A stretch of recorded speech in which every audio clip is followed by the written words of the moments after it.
Hello everyone, welcome to today's daily news analysis. So today is 13th of May 2022 and as always we have questions for mains answer writing practice and you can get your answers evaluated.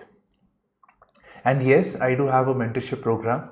So if you're interested, you can fill in the Google form for that and you can join anytime, sooner the better. And so the details are actually given in that, so you can read that. So I have made some changes in our news analysis. So rather than mentioning the headlines, I am mentioning the topics that are covered. Right, so topics covered. So front page news, I'm not writing the entire headline over here. What was the important theme I have mentioned over here. So it's quite a repeated question. I'm sharing this. This is again on the issue of marital rape. Right, we have discussed this multiple times. Last time we had covered this, that was on 24th of March where I shared the question. So you can get the detailed analysis over there also. So okay, so let's do the first topic first, that is the front page. So retail inflation quickens to an almost 8-year high at 7.8%. So what do we mean by retail inflation? So retail inflation is the inflation that is felt by the consumer. So there are two types of inflations or two types of index basically. So one is WPI, wholesale price index, and other is consumer price index. So when we go to the shop, we are actually going to the retail and from there we are buying things. So at the retail level or at the consumer level, we are finding inflation. So the CPI has increased and it is at 7.8%. And CPI also includes services because services can also be bought. But services are never at wholesale level, right? Wholesale, it is never there. And I think we don't really have to read this article. We know that the fuel prices have been increasing. International crude prices have increased. The rupee has depreciated. So if the rupee depreciates, we will have to spend more rupees to, let's say something worth $100. So we have to, it was $60, 60 rupees per dollar, and now it is 70 rupees per dollar. So we have to spend more rupees. So more inflation. So higher price, higher import cost, depreciation of a currency, rise in food cost. So these are certain factors which is causing overall inflation. Now when fuel gets increased, fuel is a raw material for industry. Fuel is a raw material for food also. It is coming by the trucks. So the cost of transportation increases. So overall inflation is increasing and it is at 7.8%. And what was the target? The target was 6%. And not really 6%. The target is 4 plus minus 2%. So it is almost double of the desired levels. So this is problematic. And remember, this is nothing. In the previous class I told you at the wholesale level, whole scale level, the inflation at WPI level is around 14%, 13-14%, and what is being transmitted to us is at 7.8%. Yes, there is services also included in that, but majority of it is still goods. And 14%, so inflation is actually, the rise in price has not really been transferred to you. So the inflation will actually increase in the coming times. Therefore, the Reserve Bank of India, all of a sudden, they decided to increase the repo rate. Recently, they had taken the decision, which wasn't expected, but they did. They were supposed to do it, they were not doing it. When the things have gotten bad, they have taken the call. Now coming to Sri Lanka, so Gotabaya, pronunciation is there. He is the president of Sri Lanka. So he has appointed Ranil Wickremesinghe as Sri Lanka's Prime Minister. And remember in the previous news analysis, we had done that Mahinda Rajapaksa, the Prime Minister who was unwilling to resign, he had resigned. So now we have a new Prime Minister who was actually the Prime Minister before 2020. So again, that person has come to power with a very, very difficult job. getting Sri Lanka out of the mess that they are in at this point of time. Ranil Wickremesinghe. Okay. There was one more news actually in the international section. There is a concern that Rajapaksa family, Gotabaya is the younger brother of Mahinda Rajapaksa, and Mahinda Rajapaksa used to be the president of Sri Lanka. So there is a concern that Rajapaksa would go outside of the country or would flee the country, so that their Supreme Court in Sri Lanka Supreme Court has said that nothing of that is going to happen. So there is a lot of anger against this family basically. Sad thing, Kashmir Pandit shot dead. So again we see in Jammu and Kashmir, we seeing militancy on the basis of communal lines. Right, so communal cleansing is the same sort of trend that was taking place in the late 80s, 90s. Similar kind of a trend is trying to be introduced all over again. Doesn't look like a good sign. Now this is important, this news is important from the perspective of international relations. Finland leaders in favor of seeking NATO membership. Why? I've not covered the article, I don't feel it's necessary. This headline itself is sufficient, and going forward I'm going to do more of this rather than going deeper into what's written. Okay, so Finland leaders in favor of seeking NATO membership. Why? Let's look at the map. This is the map of NATO, and so Finland is not a member as yet. So this is Finland. So seeing what is the fate of Ukraine at this point of time, a former colony of the USSR. So seeing their fate, they feel that tomorrow Russia may invade into us also. This is a serious cause of concern.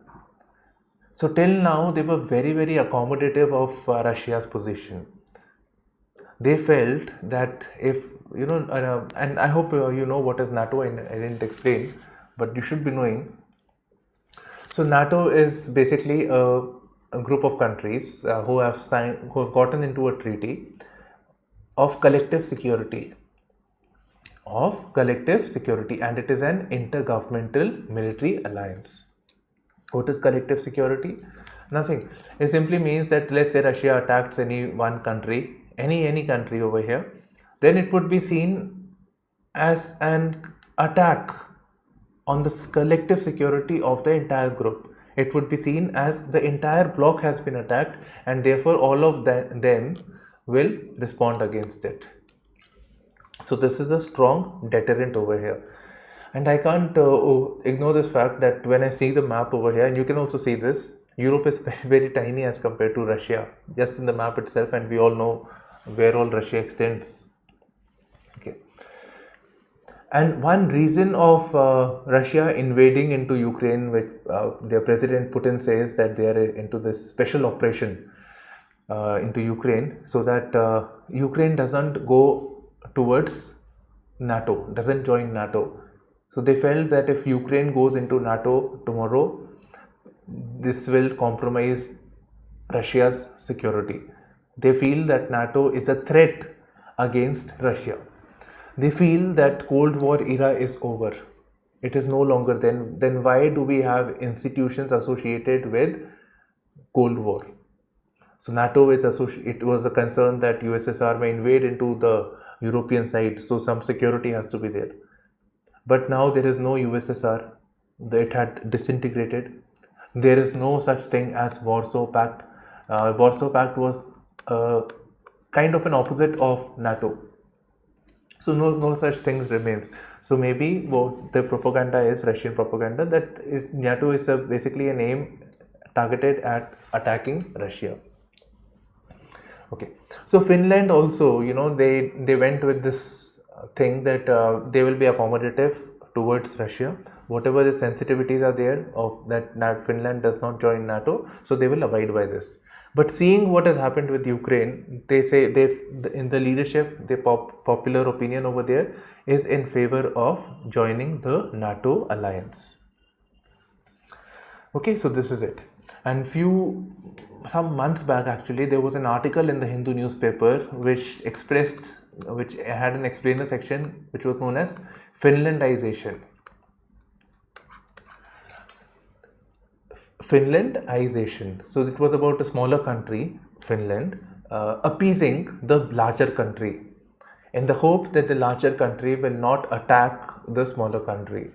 So it was trying to keep it happy. Right? So that is known as Finlandization. So Finlandization may not, that article was telling us that it's not the, it may not be the best policy overall. Okay.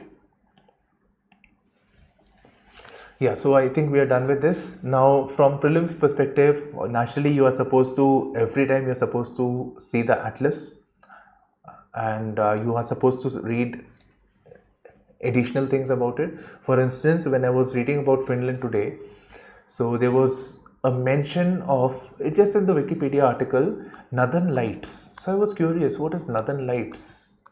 You know what is Northern Lights? In fact, why don't you see on the net itself what is Northern Lights, right? And if you can figure out, mention it in the comment section. Okay, so this is one. The other thing is Nordic countries, Scandinavian countries. So this group of countries are also known as Nordic. These are also known as Scandinavian countries. Right, so is Finland part of this or not? So that way.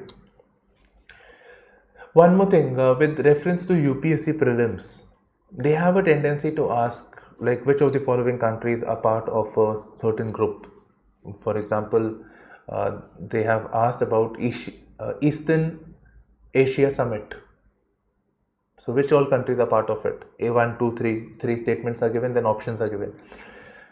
So likewise, why can't UPSC ask you about some lesser known countries? You know, we know, okay, France, Britain, Germany, we know about them, but lesser known names, especially on the fringe of this.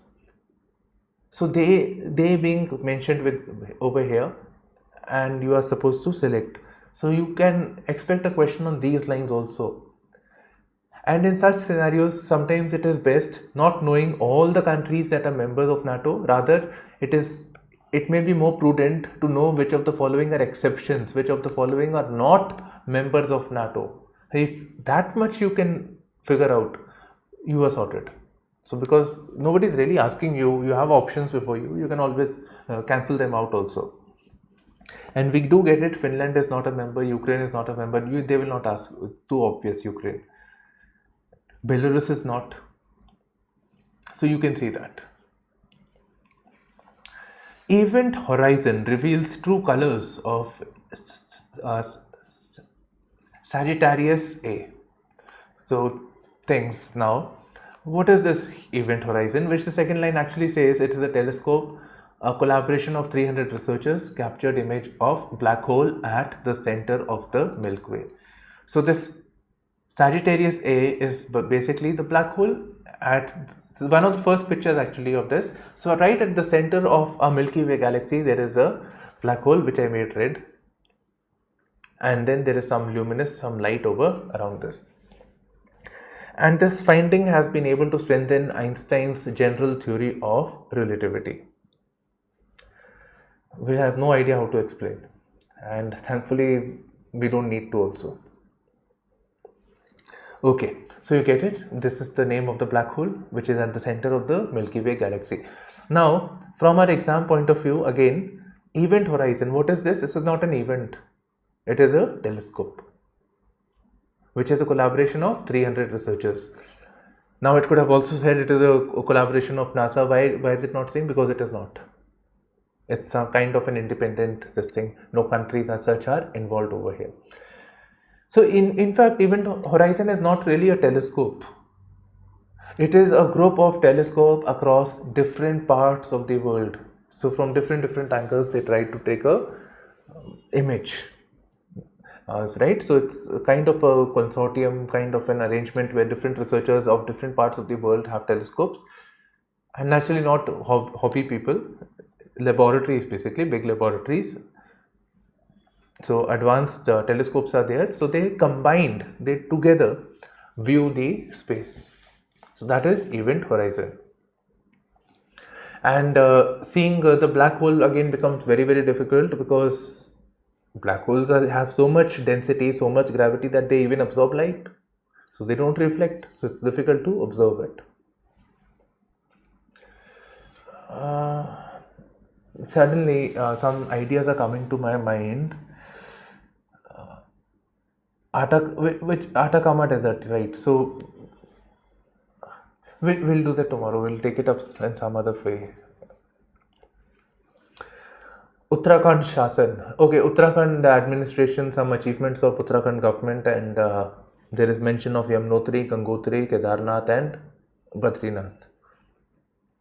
Okay, so what is important over here is Uttarakhand has been there in the news for quite a while, and one is Prime Minister Modi had come over here, talked about some infrastructure projects, and Kedarnath is also the site associated with Shankaracharya. Adi Shankaracharya. Right, so his philosophy, his views, again very important. It is mentioned in your 7th history NCERT also, so it's very, very important. Right, so Shankaracharya you should study now. Then Kedarnath, all these sites, again these are associated with rivers also, where the confluence of the river takes place. So which all rivers are there, that also have a look at it.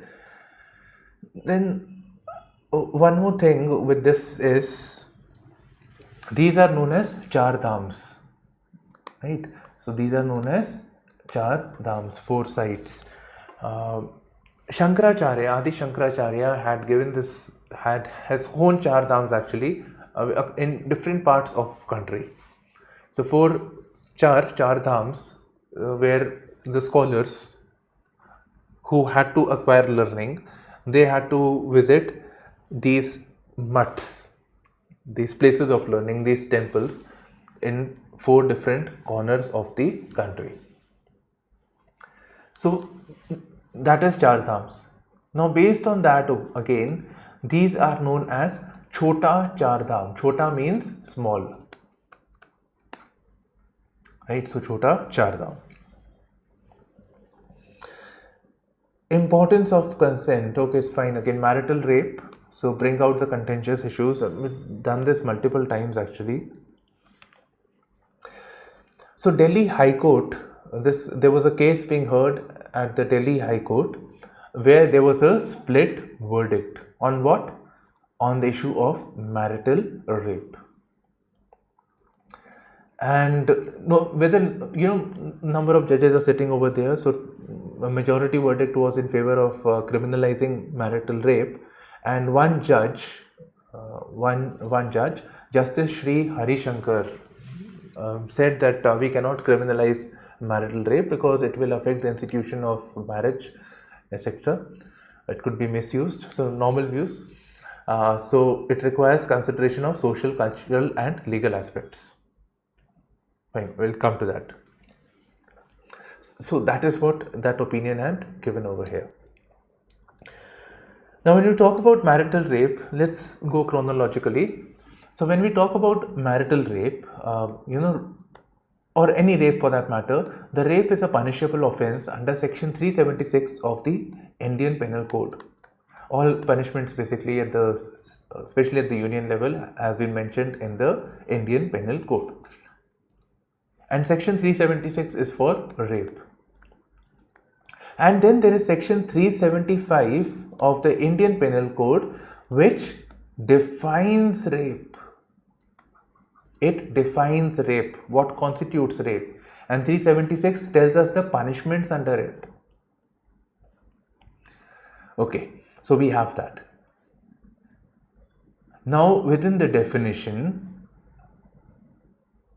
rape or forceful sexual intercourse between a married couple is not defined as a rape. It is not covered under the definition of rape. It is seen as an exception to the definition of rape. So here you see Justice Rajiv Shaktir. So he was heading the panel, judicial panel. So his bench, they have struck down as unconstitutional the exception to section 375 of the Indian Penal Code. So this exception of marital rape being an exception to the definition of rape has been said to be as unconstitutional. While on the other hand, one judge, Justice C. Harishankar, said that this is problematic.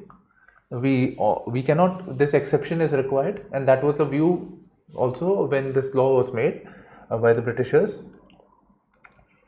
And we should keep in mind the social, cultural, and legal aspects. So, what is this social aspect? Social, cultural, and legal? It will affect the institution of marriage. The lady may go against the family, and they may say that so and so has engaged in marital rape. So in the institution of marriage may get affected. So one is that common this thing. Then they say that it is not in the culture.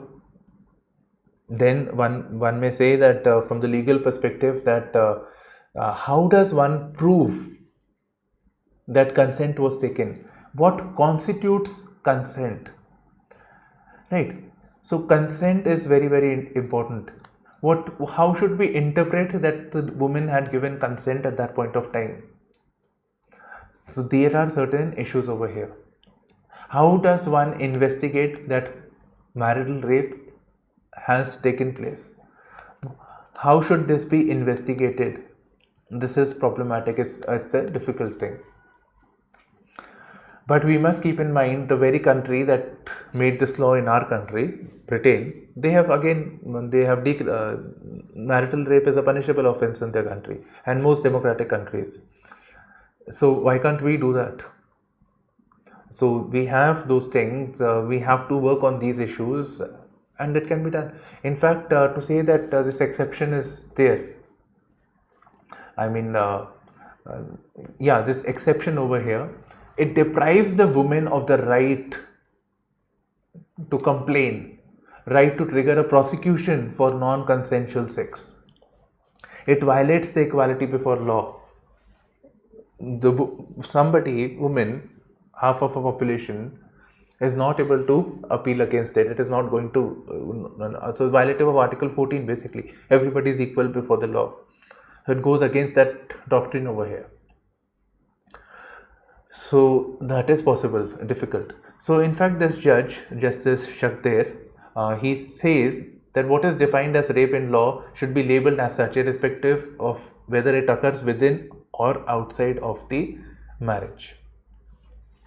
And if it is this thing within the family, within the marriage, so it doesn't mean that that one may keep doing that. So it is not a free pass for violence within marriage. So sexual violence has no place in the society. Right, so I've done this in great detail in the 24th of March daily news analysis. On the question of notifying minorities, I'm not really interested here. Only thing is interested is this part over here. Who assigns the minority status to communities? So this is important for our prelims. We really don't know what affidavits have come, what affidavits have been. Basically, there is a PIL in the Supreme Court. So there is a PIL in the court level that the center has this power of declaring a particular community as a minority. Fine, there is no problem with that. So the center can define a particular community, like five communities were notified, later one more community was added. So Muslims, Christians, Buddhists, Parsis, and later Jainism during this election, just before the election. So that had taken place. So if the center decides that a particular community is minority, then consider this, that let's say in a certain state they may be in a majority. In a certain state, they may be overall in the country, they may be a minority, but in a certain state, they may be a majority. How about communities in the northeastern India? In fact, I always thought that before studying for civils, I always thought Sikhs are a majority in Punjab, otherwise they are minority, but actually that is not the case. That's why I'm not giving an exception of Sikhism. Okay, so they may be majority in their particular area, then why should they get the benefit of minorities? So it says that this power of center should be taken away, and rather the power should be with the states only. So with regard to this, what we have is, we get to know that yes, the center can do it, but states also have the power to identify which all communities are minority in their particular state and take actions, affirmative actions, protective measures, whatever.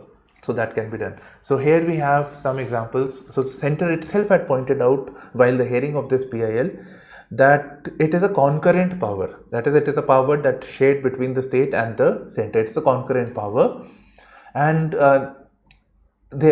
we have instances where in Maharashtra the Jews have been declared as a minority. So not at the central level, but at the state level, additional community has been added, Jews. In Karnataka, they are recognizing linguistic minorities. So states too have this power. So both can do it. India Hypertension Control Initiative.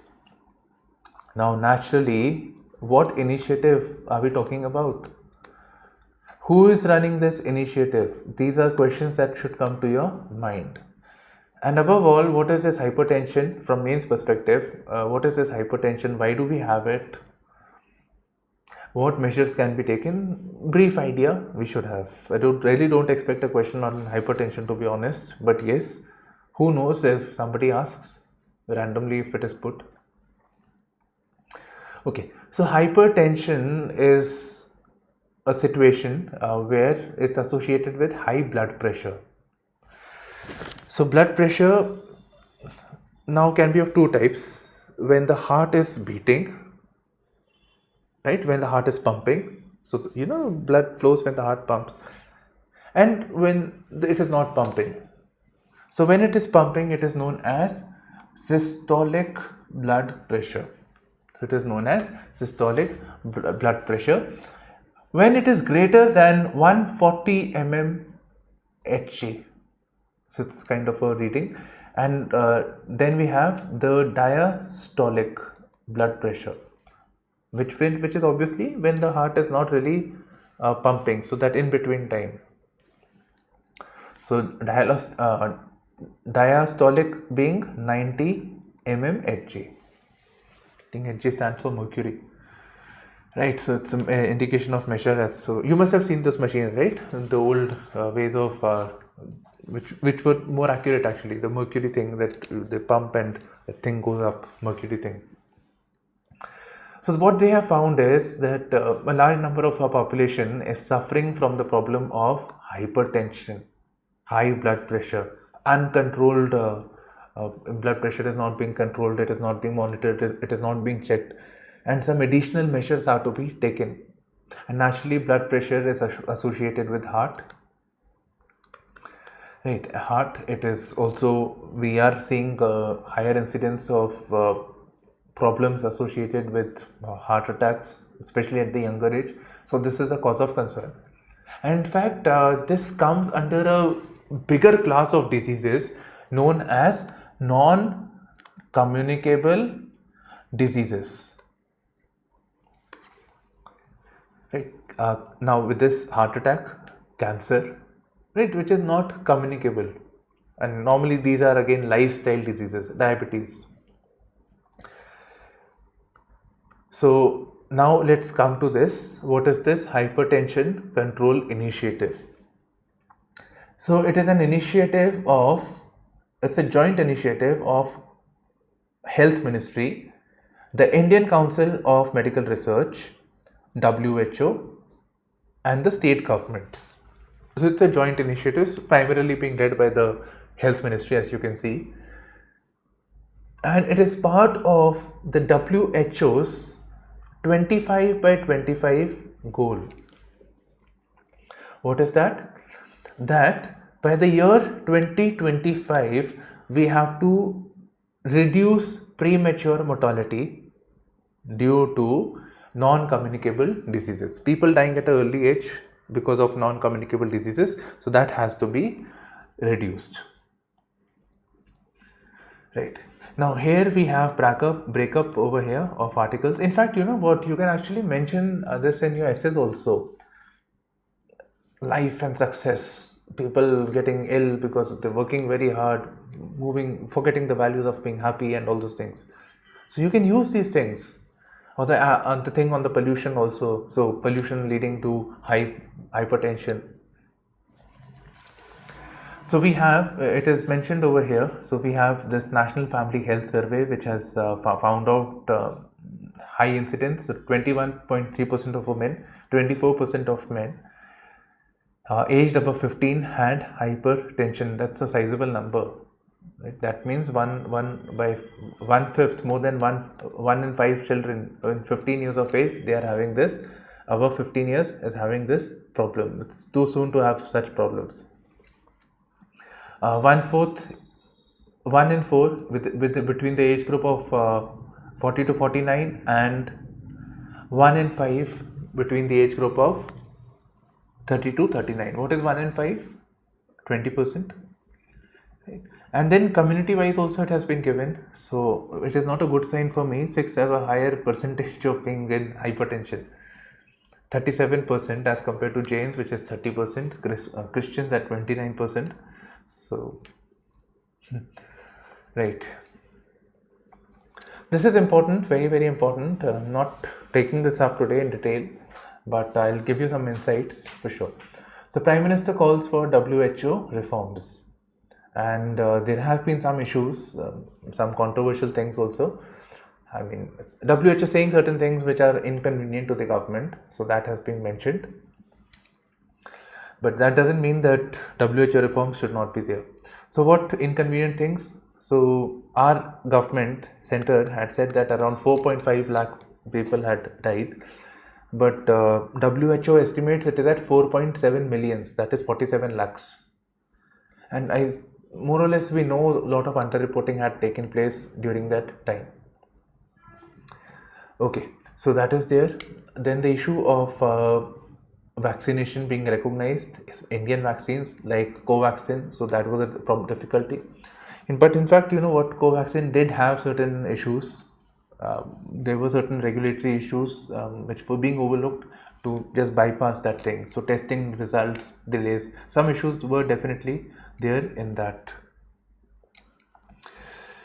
So this is it. Then there is a mention of this COVAX initiative, not actually with this, since Prime Minister Modi has said that we have done some amazing things with reference to COVAX. And what is that? Global distribution network of what? Vaccines associated with COVID-19. COVAX is not really a vaccine as such, independent vaccine. It is, many vaccines are part of COVAX. And it is not really an initiative of WHO, it's some other agencies. CEPI, Gavi, so those agencies are there.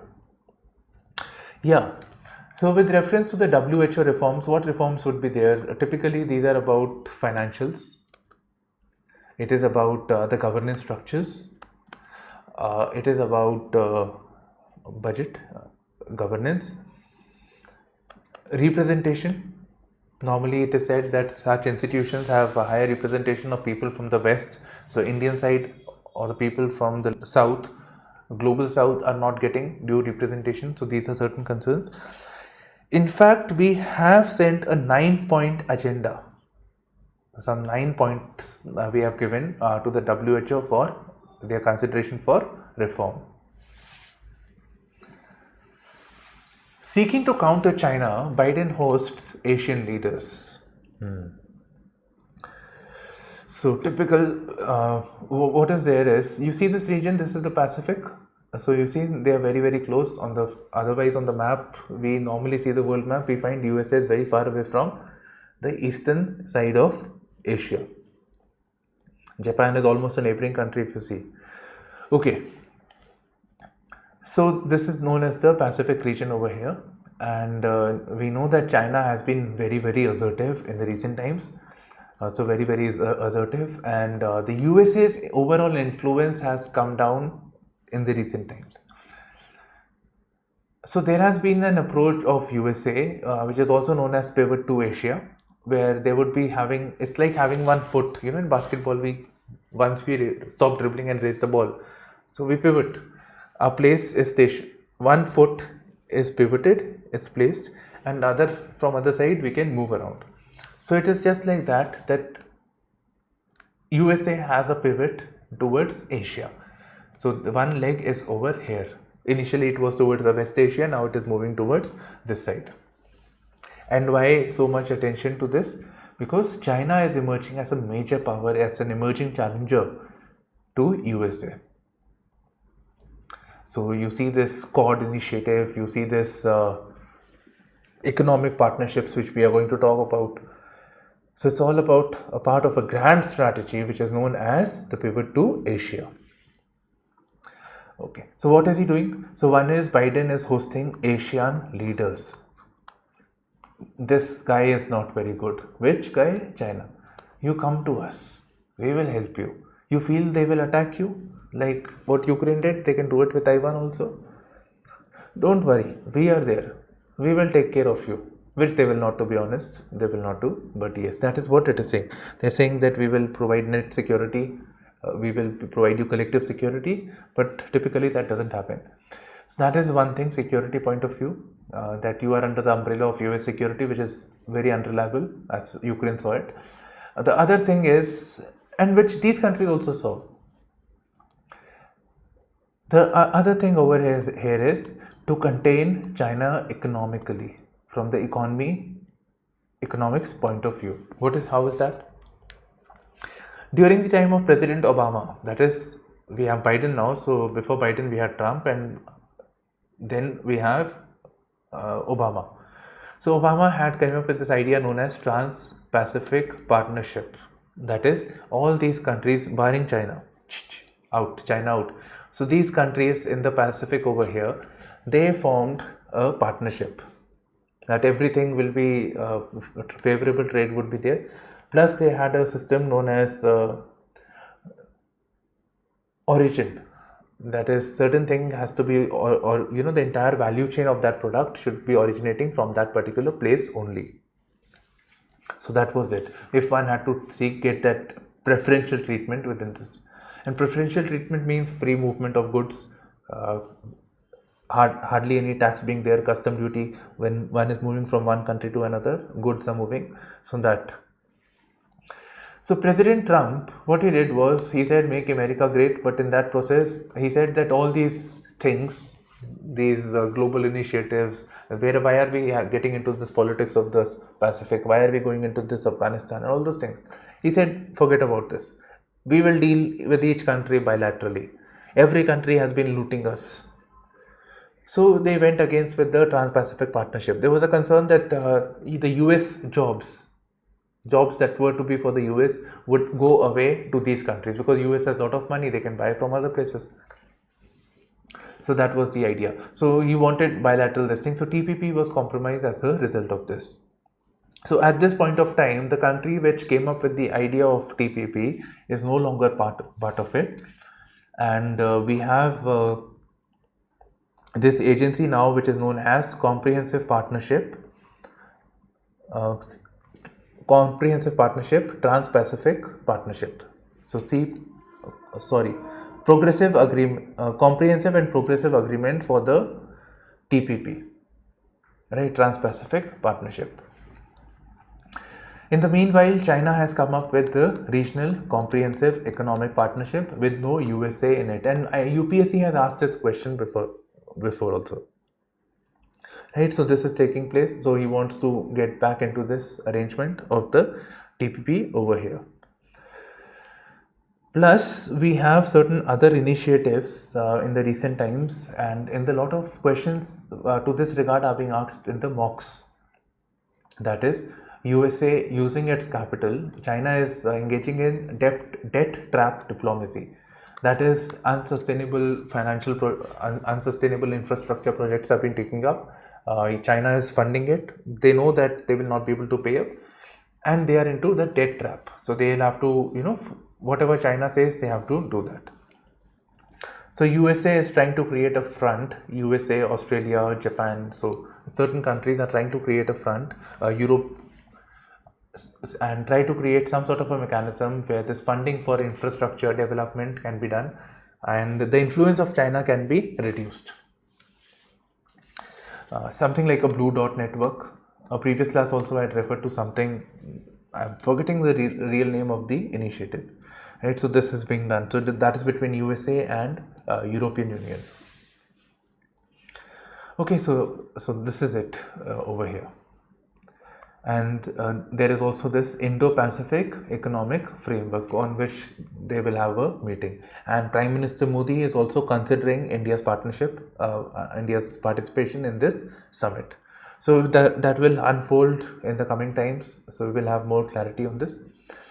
Now, typically, when they say that, they will not really say China, but yes, they have mentioned certain other areas like healthcare, COVID-19, economic integration, science and tech partnership in that. So all of that is also mentioned. So generic things.